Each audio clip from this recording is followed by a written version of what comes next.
How Isekai changed anime forever.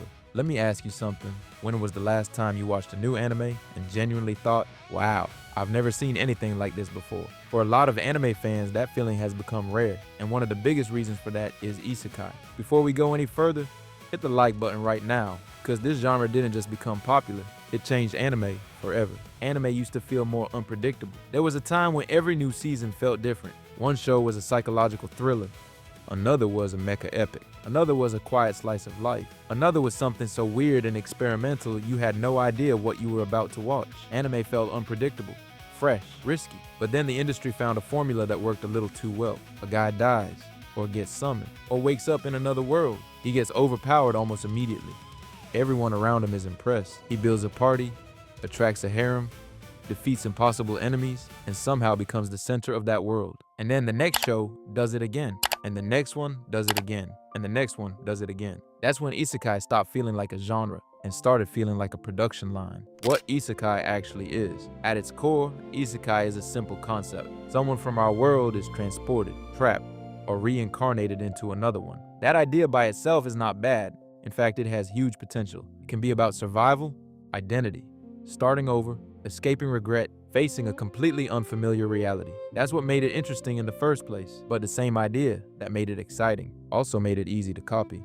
And once the industry realized how profitable that formula was, everything changed. Why it took over? The reason is simple. Escapism. Real life is exhausting. People are stressed, overworked, frustrated, and stuck in routines they hate. So of course, a story about leaving all of that behind is going to appeal to people. Isekai sells a fantasy a lot of viewers instantly connect with. You leave your old life behind. You enter a world where you matter. You gain power. You gain status. You gain attention. And for once, everything starts going your way. That fantasy is incredibly easy to sell. And once studios saw how well it worked, they kept chasing it. Not once, not twice, over and over again, because from a business standpoint, why gamble on something weird and original when you can make another fantasy power trip and know there's already an audience for it? And that's where the real problem begins. If you're enjoying this breakdown, subscribe and ring the bell, because this kind of anime discussion is exactly what this channel is built for, the copy-paste era. This is where Isekai really started hurting anime, because once a formula becomes successful, it stops being a creative idea and starts becoming a template. Now we see the same things again and again. The same fantasy kingdoms, the same medieval-inspired settings, the same RPG menus and level systems, the same overpowered protagonists, the same passive personality, the same character types. Even the titles start sounding like they were generated by the same machine. At a certain point, you do not even need to watch the show to guess what it is. You can read the title and already predict the world, the protagonists, the power system, and the entire vibe. And once that happens, something important disappears. The sense of discovery. That feeling that anime can surprise you. That feeling that anything could happen. That is what oversaturation kills first. This is bigger than just one genre. And the truth is, this is not only a storytelling problem, it is an industry problem. Anime studios work under brutal schedules, tight budgets, and constant pressure. So when one formula proves profitable, companies lean into it hard. Because originality is risky. Experimentation is risky. New ideas are risky. But formula is safer. That creates a cycle. A trend succeeds. Studios copy it. The market gets flooded. Audiences get used to it. And slowly, originality gets pushed further and further into the background. Not because original stories disappeared, but because fewer people are willing to fund them. That is how a genre goes from popular to dominant to creatively exhausting. Why fans are so divided. What makes this conversation interesting is that both sides have a point. Some fans love Isekai, and honestly that makes sense. The genre is easy to jump into. It is fun, it is accessible, and when done well, it delivers exactly what people want. There is comfort in knowing what kind of experience you are about to get. But on the other side, a lot of fans are tired. They want anime that feels bold again, unexpected again, personal again. They want stories that do not feel like recycled versions of the last 10 shows they watched. And that frustration is real too, because when too many shows start blending together, even fans of the genre start feeling the fatigue. That is why this debate never goes away. It is not just about whether Isekai is good or bad.